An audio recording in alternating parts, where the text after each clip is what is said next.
Good morning. You're watching DD India and I'm Preeti presenting this edition of News on the Hour, a show which we get for you every morning to make sure that you keep yourself abreast with everything that's been making it to the headlines. Yes, we'll get you national updates, international updates. Our focus will be on Prime Minister's visit to Italy. We'll also get you updates from the world of business, sports, enough to keep you engaged for the next 1 hour. First, the top stories. Prime Minister Narendra Modi meets Prime Minister of Italy, reviews the 2020-2025 action plan of bilateral partnership and reiterates the commitment to further expanding trade and investment linkages. Prime Minister will participate in the meeting of G20 member countries starting in Rome today. India's G20 Sherpa and Union Minister Piyush Goyal participates in the 6th G20 Sherpas meeting. Says G20 has acknowledged India's leadership on global concerns and has supported views of India on wide array of issues. Expresses pleasure on mutual recognition of travel documents, including testing and vaccine certificates by G20 countries. India's cumulative vaccination coverage crosses the landmark milestone of 105 crore. A total of 105.43 crore vaccine doses administered so far. 13,543 recoveries made in the last 24 hours, and with this, the recovery rate reaches 98.19%.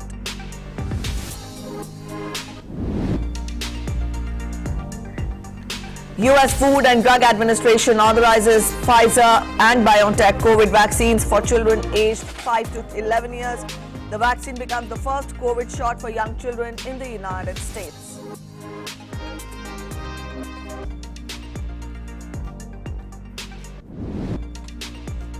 And in sports, Indian Shuttler P V Sindhu reaches the semi-final of the French Open, will face Japan's Sayaka Takahashi in the semi-final match today.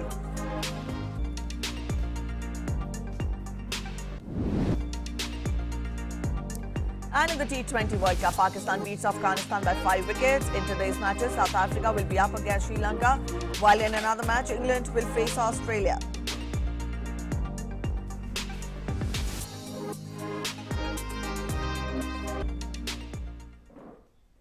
All right, we begin this news edition with Prime Minister's visit to Italy.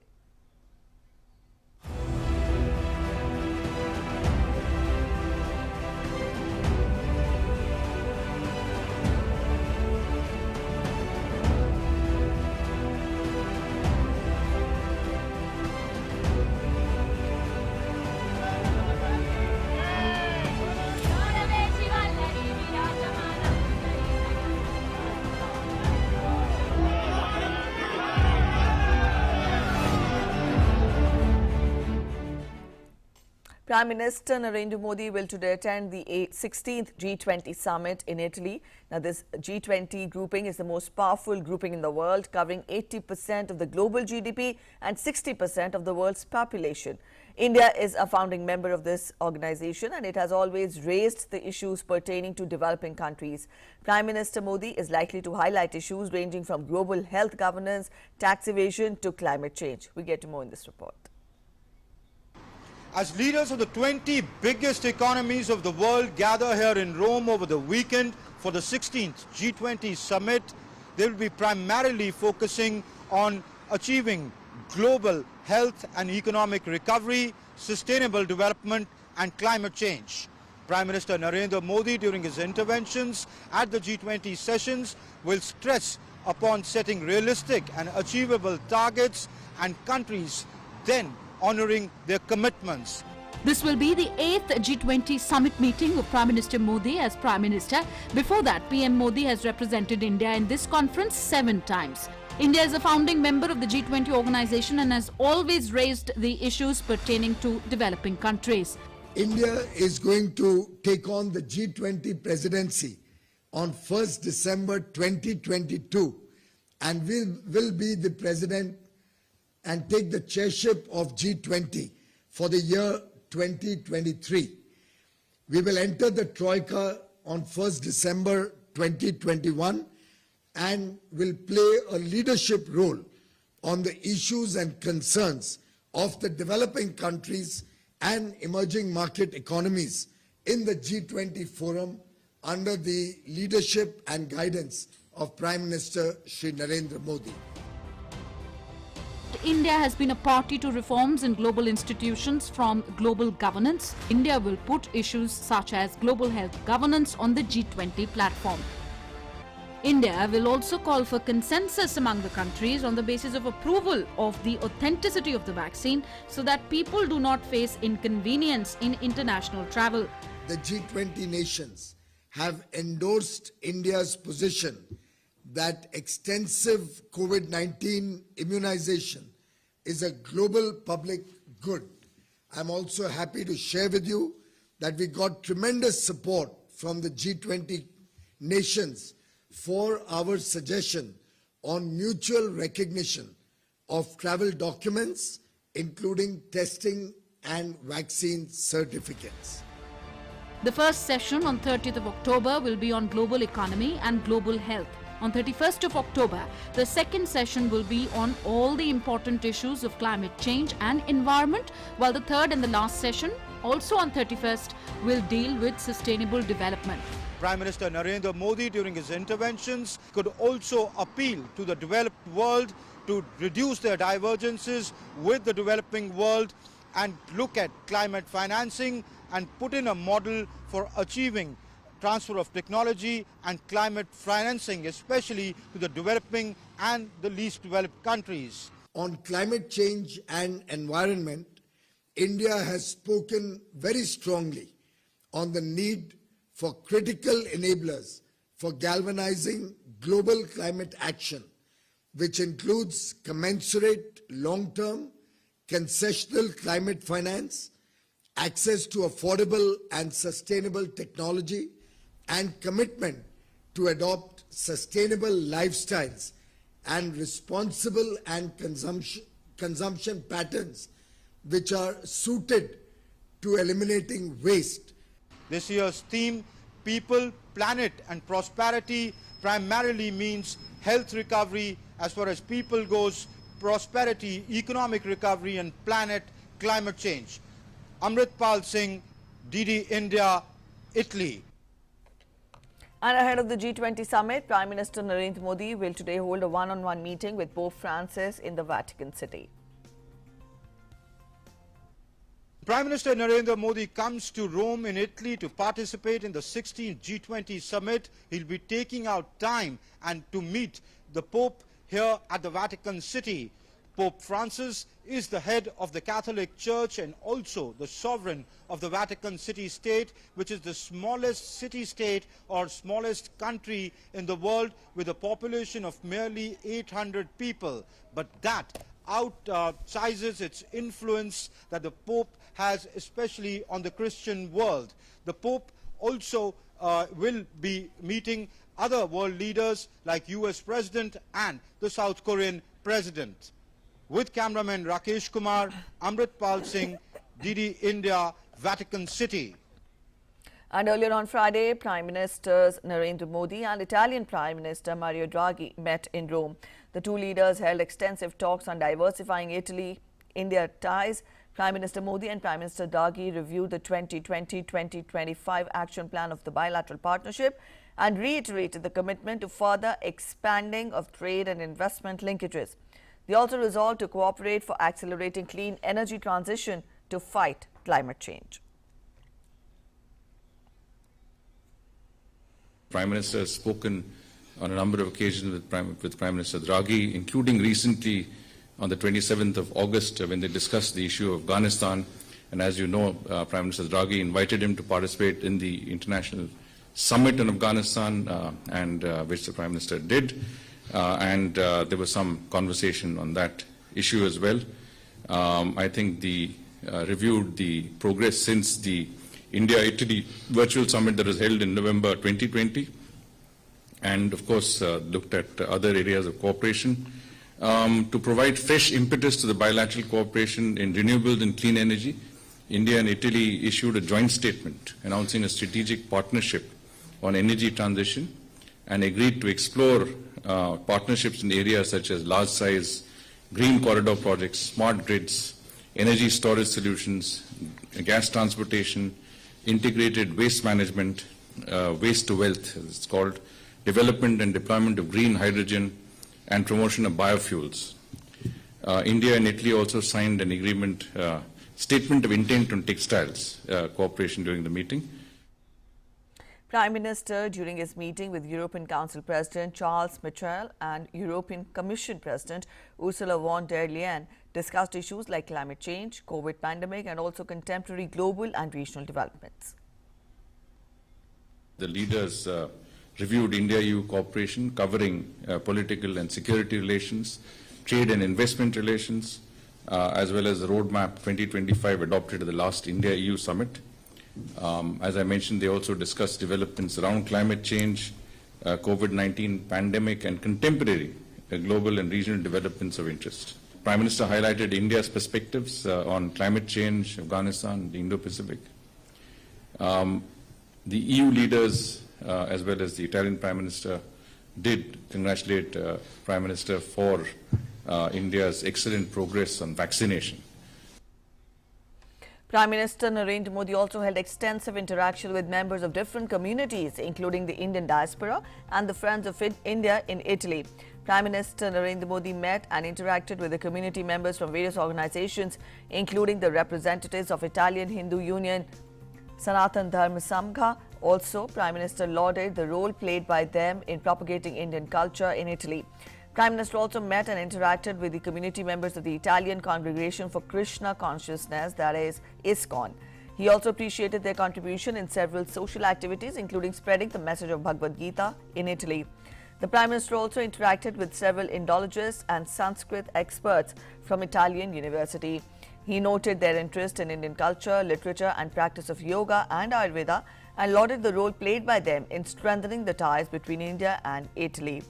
Also, the Prime Minister met and interacted with representatives of the Sikh community and institutions involved in commemoration of Indian soldiers who fought in Italy in World War I and World War II.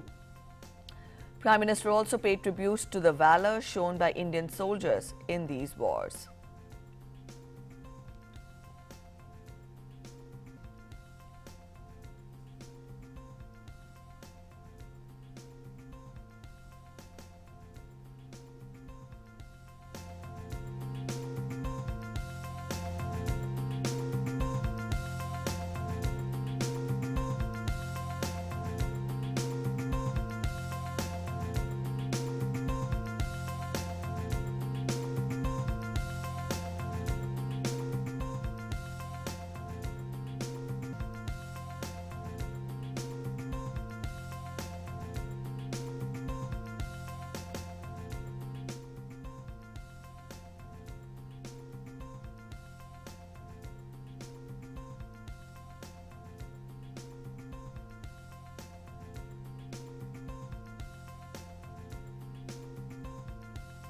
The Prime Minister meeting the Indian diaspora and Friends of India in Italy during his visit there.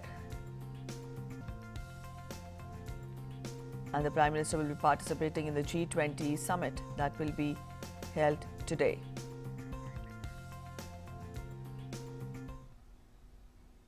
The Prime Minister is also meeting separately members of the Indian diaspora in Italy, Friends of India from different organizations, including representatives of the Italian Hindu Union, the Italian Congregation for Krishna Consciousness, Sikh community and institutions involved in the commemoration of Indian soldiers who fought in Italy during the world wars. He's also interacting with several Indologists and Sanskrit scholars during the meeting. Prime Minister, of course, has been appreciative of the role played by community members in strengthening ties between India and Italy. Indologists and community members shared their happiness on meeting with Prime Minister Narendra Modi. To meet the Prime Minister, it was a great honor for us, Hindu in Italian, minority in Italian. I think that the culture of India is a treasure for the humanity because it is a culture of ancient time since now for the whole human being. And it's a culture of non-violence, ahimsa, of harmony and respect for the nature and the environment since the beginning of this culture. So it's a culture for the welfare of human beings. प्रधानमंत्री से मिलकर बहुत अच्छा लगा, बहुत खुशी हुई और उन्होंने हमसे पूछा कि हमारे काम के बारे में इटालियन विश्वविद्यालय में अपनी पढ़ाई के बारे में थोड़ी बातचीत हुई थी और हमने कहा कि हमारे लिए सम्मान और खुशी की बात है कि हिंदी भाषा और भारतीय संस्कृति के प्रचार प्रसार के मिशन में उपयोग देना हमारे लिए खुशी की बात है और हम पूरी कोशिश कर रहे हैं ताकि सब लोग अधिक से अधिकतर लोग भारतीय संस्कृति को जाने। हमारी बात हुई प्रधानमंत्री से कि हमारी विद्यार्थियों की रुचि खासतौर पर भारतीय भाषाओं को और संस्कृति जो पुरानी और आधुनिक संस्कृति दोनों पर रुचि बहुत है। हमारे स्टूडेंट योग और भरतनाट्यम और अलग तरह की भारतीय जो डांस होते हैं उस पर बहुत रुचि है। बॉलीवुड पर भी ये बहुत महत्वपूर्ण बात है कि यहाँ इटली में ये जो पुरानी और आधुनिक संस्कृति भारत से है हम पढ़ाते हैं, तो हमारी आशा है कि ये मतलब भारतीय सरकार से हमारी मदद बढ़ जाए। We gifted the Prime Minister, I was just an instrument of the Bhaktivedanta Book Trust, of the editing house of Srila Prabhupada. We gifted him a Ramayana special edition. Prime Minister Modi loves books. In India, in Delhi, we had this unveiling of the astounding Bhagavad Gita. When I brought it to India, he came and he was amazed, enlightened and ecstatic. मैं ਤੁਹਾਨੂੰ ਕੀ ਦੱਸਾਂ ਜੀ, ਪਹਿਲੀ ਮੁਲਾਕਾਤ ਸੀ ਸਾਡੀ, Indian ਸਿੱਖ community ਦੇ leader ਮਿਲੇ ਔਰ ਐਦਾਂ ਸਾਨੂੰ ਮਿਲ ਕੇ ਗਏ ਸਰ ਜਿੱਦਾਂ ਕਿ ਪਰਿਵਾਰਕ ਮੈਂਬਰ ਸੀ। ਜੋ ਲੋਕ ਕਹਿੰਦੇ ਆ ਉਹ ਬਿਲਕੁਲ ਗਲਤ ਹੈ। ਅਸੀਂ ਜੋ ਦੇਖਿਆ ਇੱਕ ਪਰਿਵਾਰ ਦੇ ਮੈਂਬਰਾਂ ਵਾਂਗੂ ਸਾਡੇ ਪਰਿਵਾਰ ਦੇ ਜੀਆਂ ਦਾ ਇਟਲੀ ਦੀ ਸਿੱਖ ਕਮਿਊਨਿਟੀ ਬਾਰੇ ਕੱਲੇ ਉਹਨਾਂ ਨੇ ਪ੍ਰੋਵਿੰਚੇ ਬਾਰੇ ਪੁੱਛਿਆ, ਕਿਸ ਤਰ੍ਹਾਂ ਸਿੱਖ ਕਮਿਊਨਿਟੀ ਰਹਿ ਰਹੀ ਹੈ, ਕਿੰਨੀ ਕਮਿਊਨਿਟੀ ਹੈ ਇੱਥੇ, ਔਰ ਸਾਨੂੰ ਉਹਨਾਂ ਭਰੋਸਾ ਵੀ ਦਿੱਤਾ ਹੈ ਵੀ ਜੇ ਕੋਈ ਪ੍ਰੋਬਲਮ ਹੈ ਤੇ ਦੱਸੋ। तो असी अपनियां कुछ विचारां दसियां और बड़े खुश सी। असी चाहुंदे हां अगे तो भी आउंदे जांदे रहन। नरेंद्र मोदी जी जिंदाबाद। All right, up next we're heading for a short commercial break. The G20 summit will be held today. We'll keep you updated. At present, stay with us. We're heading for a break.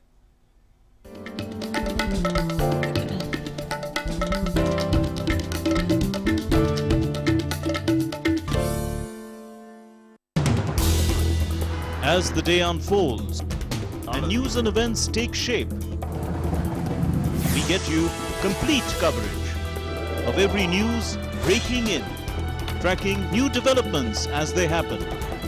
Midday Prime English, Monday to Friday, 2 p.m. on DD India.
Welcome back after the break. You're watching News on the Hour, and polling is underway for by-elections to 3 Lok Sabha and 30 assembly seats spread over 14 states.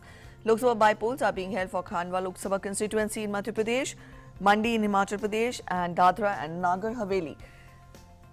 Assembly by-polls are being held in 5 assembly constituencies in Assam, 4 seats in West Bengal, 3 assembly seats each in Himachal Pradesh, Meghalaya and Madhya Pradesh, 2 seats each in Bihar, Karnataka, Rajasthan and 1 assembly seat each in Telangana, Maharashtra, Haryana, Andhra Pradesh, Mizoram and Nagaland.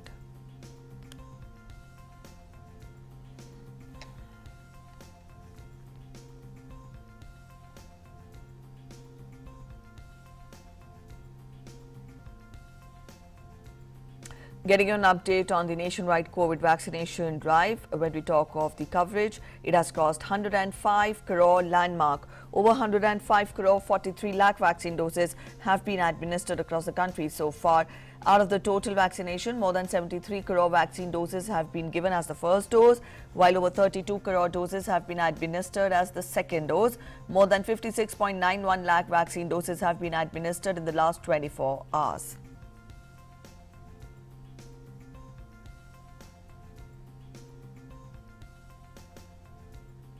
And I will get you an update on the COVID situation from across the country. The recovery of 13,543 patients in the last 24 hours has increased the cumulative tally of recovered patients to 3 crore 36 lakh 41,175.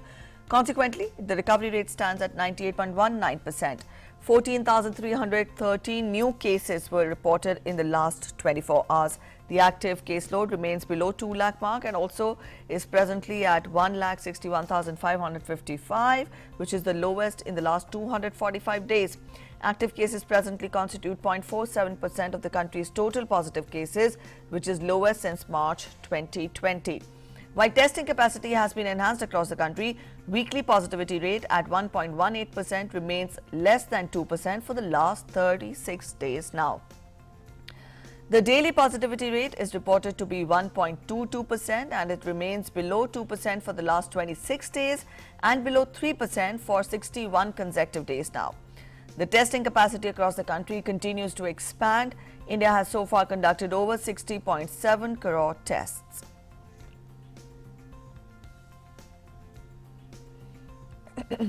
The 19th India-Bangladesh Line of Credit Review meeting was held in Dhaka on Thursday and Friday. The meeting reviewed progress of 43 projects being taken up for implementation under India's lines of credit extended to Bangladesh.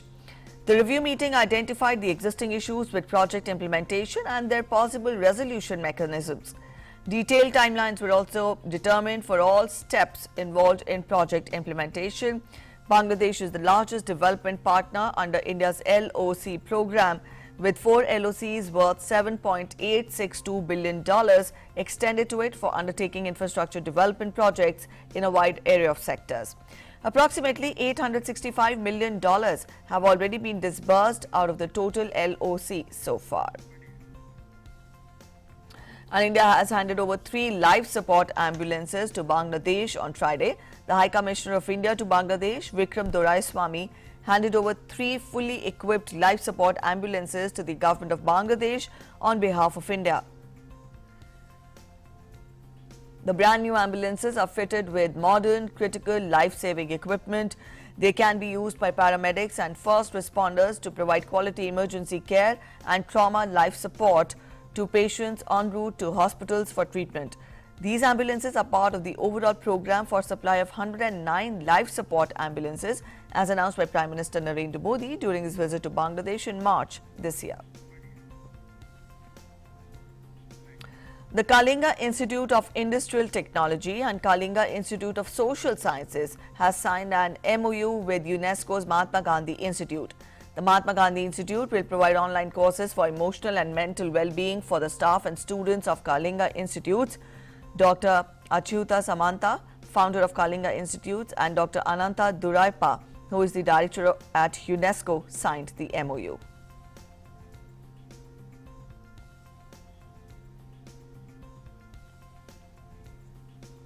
In today's episode of Saga of Freedom, we will talk about an incident which played a great role in changing the nature of the freedom struggle. Also, we will pay tribute to Swami Dayanand Saraswati, who founded the Arya Samaj.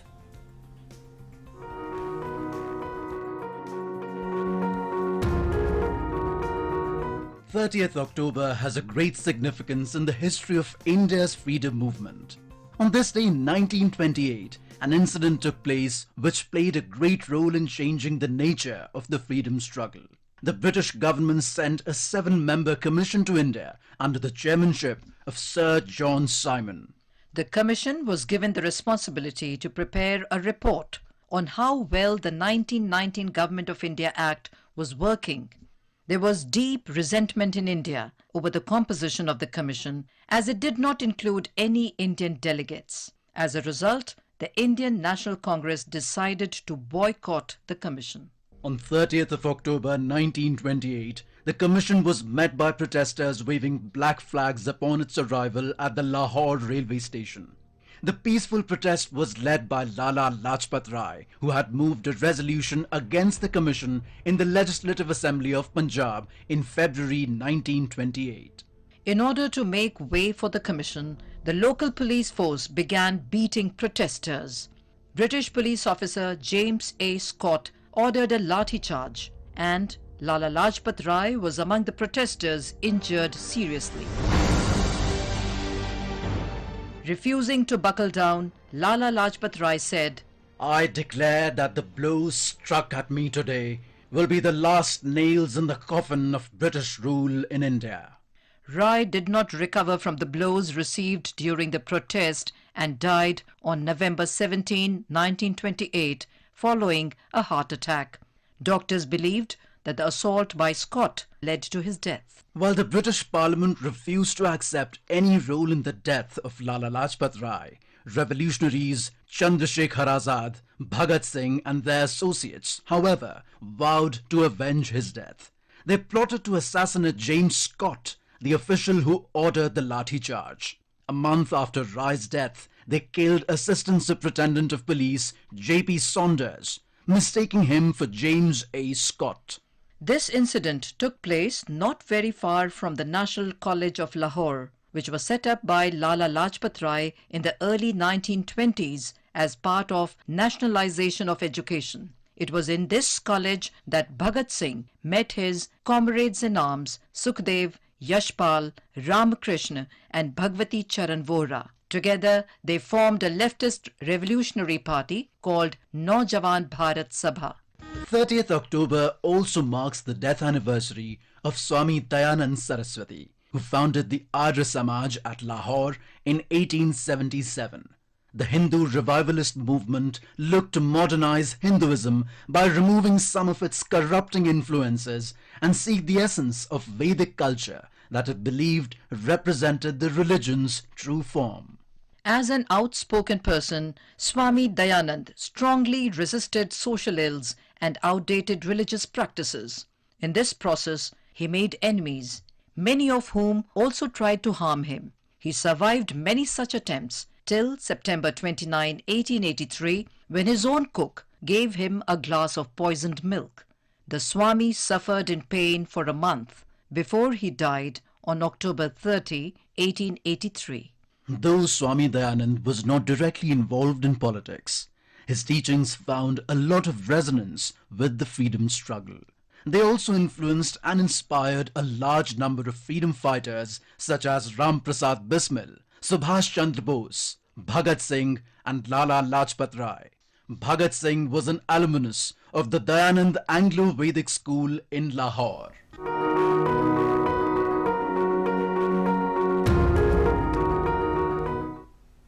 And up next, we're heading for a short break. You're watching News on the Hour. Stay with us. We'll be back in a short while.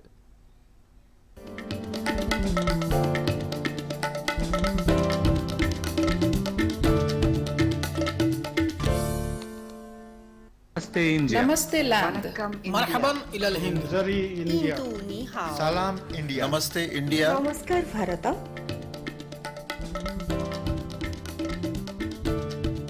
Мы Nous India. sommes l'Inde. نحن هنود. India माँ हिंदी हस्ती मूंग हिंदियानी सलाम Hindustan We are India.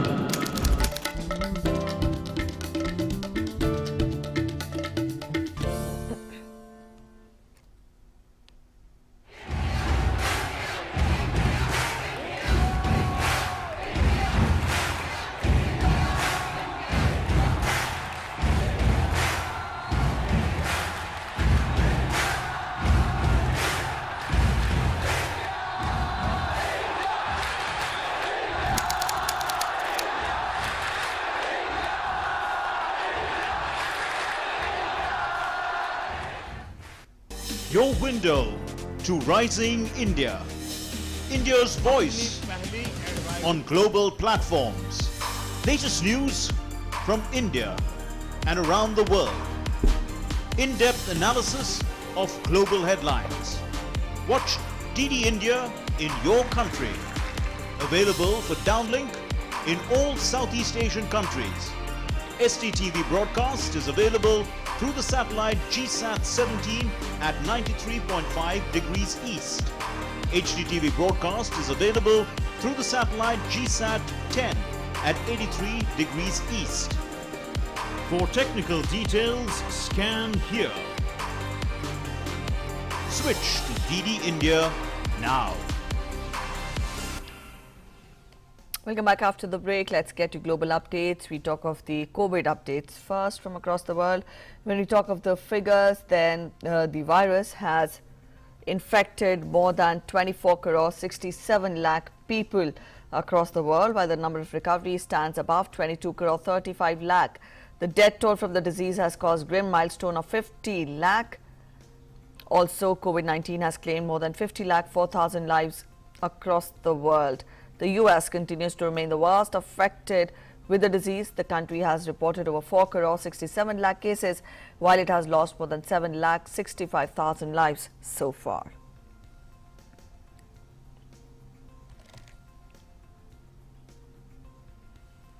The US Food and Drug Administration on Friday authorized the Pfizer and BioNTech COVID vaccine for children aged 5 to 11 years, making it the first COVID shot for young children in the United States. The decision is expected to make the vaccine available to 28 million American children. An advisory panel to the US Centers for Disease Control and Prevention is scheduled to meet next week to consider recommendations on how the vaccine should be used in that age group. The FDA authorized a 10 microgram dose of Pfizer's vaccine in young children, lower than the 30 micrograms in the original vaccine for those aged 12 and older.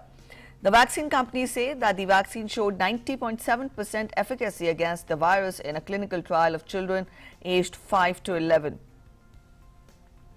Pfizer's vaccine was the first to be authorized for emergency use in the US in December last year. For those aged 16 and older, it gained clearance for the age group of 12 to 15 in May and was granted full US approval in August. Russia on a Friday. Or before that, let's get you an update from Germany. The COVID situation there. Health experts in Germany have called on for booster shots of COVID vaccine, especially to protect elderly and chronically ill people as the country witnesses an upsurge in the COVID cases. The country's caseload has taken its biggest jump in 2 weeks, crossing 45,77,000. The head of German Hospital Federation said that the number of COVID patients in ICUs in the country has risen by 15% within a week. The country has lost over 96,000 lives to the disease. Russia on Friday recorded another record of daily COVID deaths as authorities hope to stem the contagion by keeping most people off work. The government's COVID task force reported 1,163 deaths in 24 hours. Now, this is the largest daily number since the pandemic began. The latest deaths brought the total toll to 236,220. Now, this is by far the highest in Europe.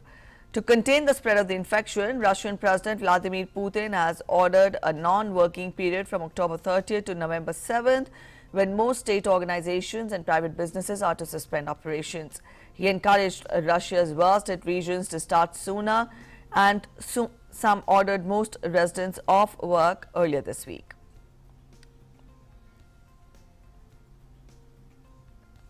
In Indonesia, spokesperson for the COVID task force has explained that the Indonesian government is staying alert of the COVID virus mutations. He explained that the government will always maximize the handling strategies that have been implemented, that is the travel quarantine, 3M and 3T, using of masks, washing of hands, keeping distance and tracing, testing and treatment.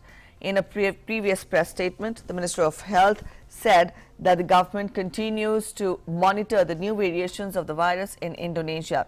He explained that currently the Delta variant mutation has not yet entered Indonesia, but since European countries have shown new cases in the last July to October period, Indonesia must be alert about imported cases possibility.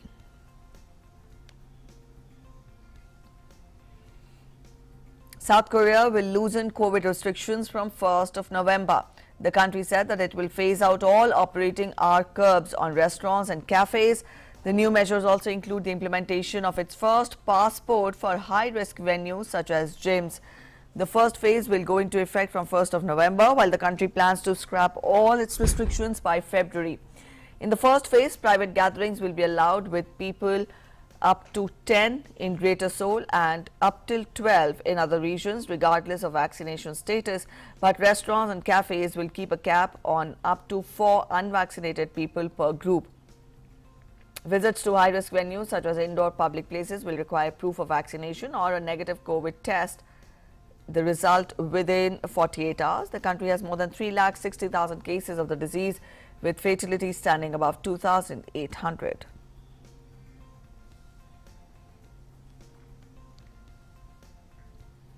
An update on Sudan situation now. Opponents of military coup have called for nationwide protests today to demand the restoration of a civilian-led government to put the country back on a path to democracy after decades of authoritarian rule.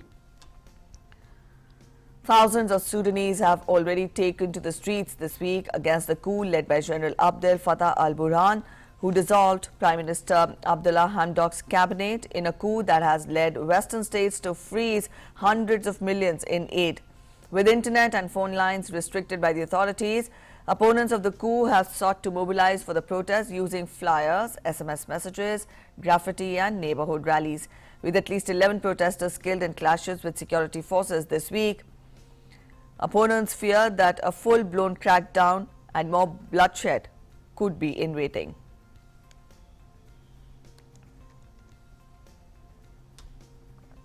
U.S. Secretary of State Antony Blinken said that Sudan's security forces must respect human rights and that any violence against peaceful demonstrators is unacceptable. He said in a Twitter post that the United States continued to stand with Sudan's people in their non-violent struggle for democracy.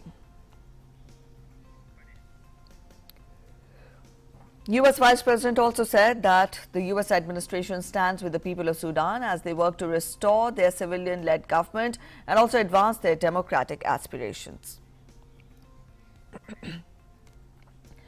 The U.S. Embassy in Khartoum, meanwhile, called on Sudan's military to ensure the citizens are allowed to safely and peacefully exercise their right to free speech and assembly. The embassy in a tweet said that the United States is committed to helping Sudan achieve the revolution's goals of a free, peaceful and just society. The United Kingdom Special Representative of Sudan and also South Sudan, Robert Fairweather, has said that security forces must respect Sudanese people's right to protest.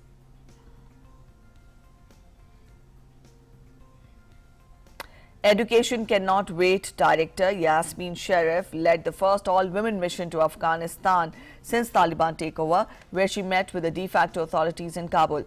She stressed on the importance of increasing access to quality education for all children, with an emphasis on adolescent girls throughout the country. During her 3-day mission, Sharif also visited a girls' school in Kabul and met with a wide range of education partners, including the leadership of the UN mission in Afghanistan, UN agencies, international and national civil society organizations, and also members of the Education and Emergency Working Group to take stock of the situation on the ground and also identify additional opportunities to expand the ECW emergency education investments and also scaled up funding for UN and NGOs in the education sector. The ECW director stressed that Afghans are on the brink of a humanitarian catastrophe.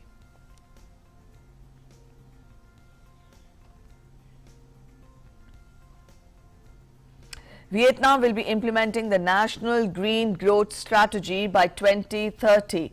Vietnam aims to reduce greenhouse gas emissions per GDP by at least 15% as compared to 2014. This is one of the 4 important goals of the Vietnam National Green Growth Strategy approved by Prime Minister. Green growth is a new approach to help reduce carbon emissions in long term with a vision towards carbon neutrality and also limiting the rise of global temperatures. Ministries and sectors will review and adjust existing plans, use resources economically and also efficiently, encourage the development of green industry and green agriculture, and ensure environmental friendliness.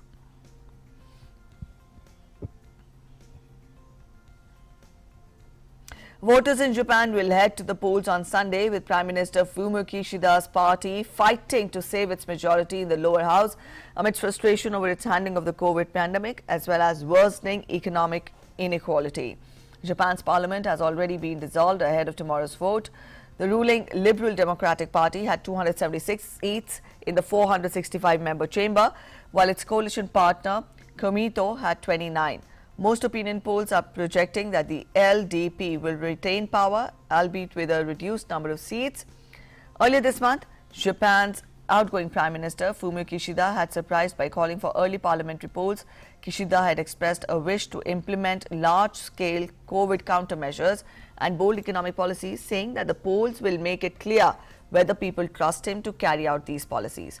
Kishida, who succeeded the unpopular Yoshihide Suga a month ago, has set a target of 233 seats for the coalition. Peruvian archaeologists have discovered the ancient remains of a 2,000-year-old pre-Hispanic cemetery in a residential area of Lima. And according to reports, excavations in the south of Lima have uncovered 6 bodies and over 24 artifacts such as vases. The remains were found during the installation of a gas network at a depth of few centimeters in an area of approximately 40 square meters. The archaeologists date the remains to the 1st century AD. However, they still need to find scientific evidence to classify the findings within a civilization.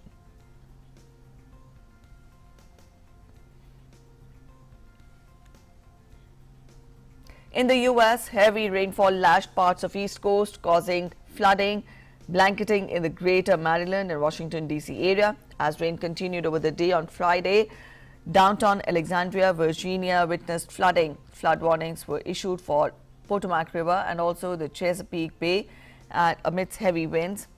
Also, businesses in Alexandria waterfront packed sandbags to protect their entrances, with employees seen inside mopping up water, which had included. Alexandria has seen flooding before, but one long-time employee in the area said that it is happening more often now. However, the flood levels are expected to recede with low tide, but expected to rise again.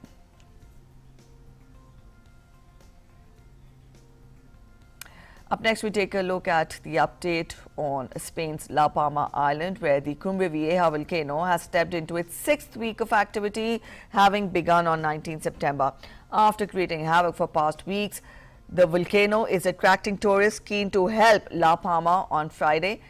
Enjoyed watching the spectacular sight of La Palma's volcano, Cumbre Vieja, spewing red-hot lava and also smoke for the 6th week. Dozens of tourists gathered at Tajuyu viewpoint as well as Tazacot port to observe this natural phenomena that has been going on for more than 40 days now.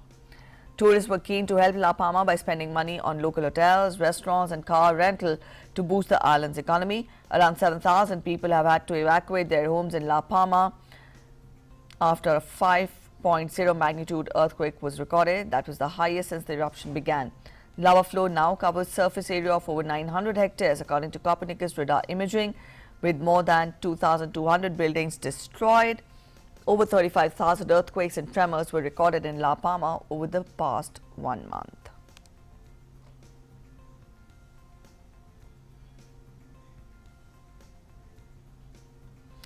In more international news, a Belgian zoo released videos of their residents playing with and eating carved pumpkins as Halloween nears. Caretakers at Antwerp Zoo offered pumpkins filled with treats to several animals of the zoo, including lions, buffaloes, hippopotamus, tapirs, rhinos, chimpanzees and antelopes. Also located at the heart of the port city of Antwerp, the zoo is the oldest animal park in Belgium and dates back to 1843. Around 5,000 animals and 900 different species are housed in this zoo.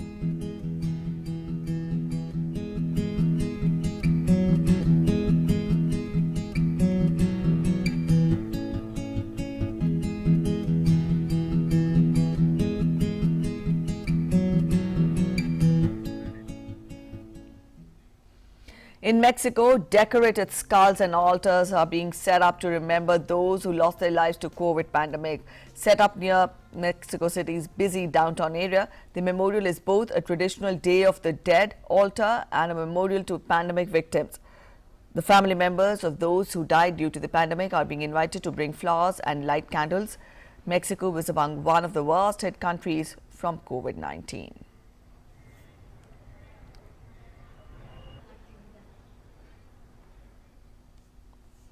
On to some business news now. US stocks shook off early declines and closed out the last trading day of the month on Friday with modest gains as a rise in Microsoft helped offset declines in Amazon and Apple after disappointing quarterly earnings from the online retailer and iPhone maker.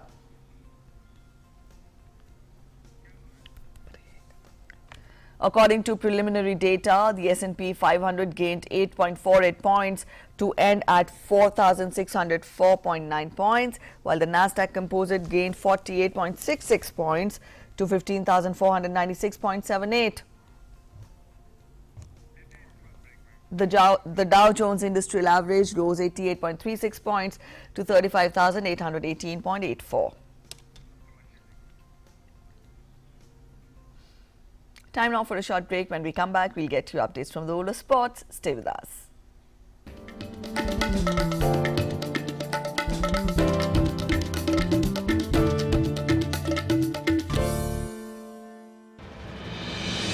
With the world's largest COVID vaccination drive, India is leading the way. As the vaccine reaches every corner of the nation, do not forget the mantra, Dawai bhi, kadai bhi. Let's continue our fight against COVID-19. Vaccination along with social distancing, sanitization and masks. Mask up, India! Put your mask on and cover your nose and be safe. Mask up, India.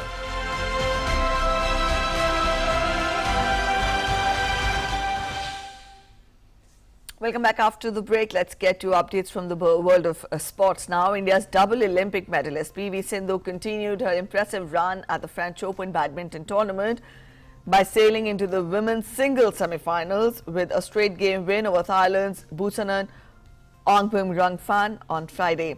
Sindhu, seeded third, scripted a convincing 21-14 win over the 8th seeded opponent in 38 minutes to extend her dominating head-to-head record against the Thai to 14-1. The world number 7 will now cross swords with Japan's world number 15, Saika Takahashi, in the last 4.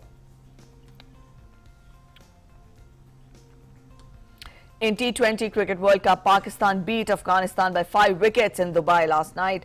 Batting first after winning the toss, Afghanistan posted a total of 147 runs for 6. Later, Pakistan overhauled the target in 19 overs. With this win, Pakistan completed hat-trick of wins in the ongoing T20 World Cup and they are at the top of the points table in Group 2. Earlier in another match, West Indies defeated Bangladesh in a nail-biting finish by 3 runs in Sharjah. Batting first after losing the toss, West Indies made 142 for 7, but in reply, Bangladesh could only score 139 for 5.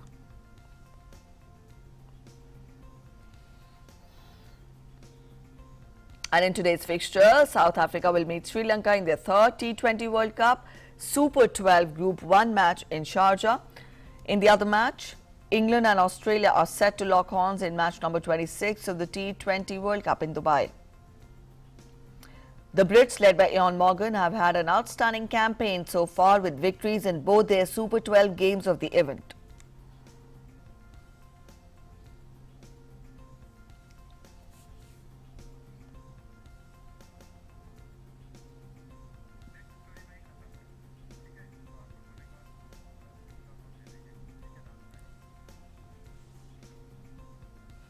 All right, that's it in this edition of the news on the hour this morning. But we will end on a very interesting note as the world leaders, civil society, businesses and citizens are all set to come together to tackle the problem of climate change at the COP26.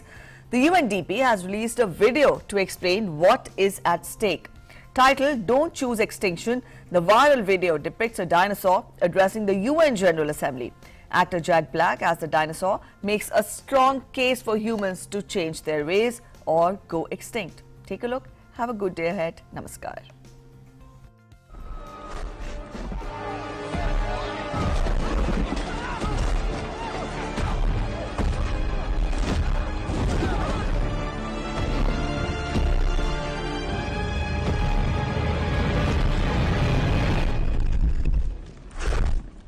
You okay? You need a minute? Cool. Okay.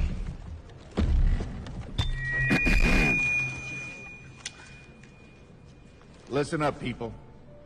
I know a thing or two about extinction. And let me tell you, and you'd kind of think this would be obvious, going extinct is a bad thing. And driving yourselves extinct? In 70 million years, that's the most ridiculous thing I've ever heard. At least we had an asteroid. What's your excuse? You're headed for a climate disaster, and yet every year governments spend hundreds of billions of public funds on fossil fuel subsidies. Imagine if we had spent hundreds of billions per year subsidizing giant meteors. That's what you're doing right now. Think of all the other things you could do with that money. Around the world, people are living in poverty. Don't you think helping them would make more sense than, I don't know, paying for the demise of your entire species? Let me be real for a second. You've got a huge opportunity right now. As you rebuild your economies and bounce back from this pandemic, this is humanity's big chance. So here's my wild idea. Don't choose extinction. Save your species before it's too late. It's time for you humans to stop making excuses and start making changes. Thank you.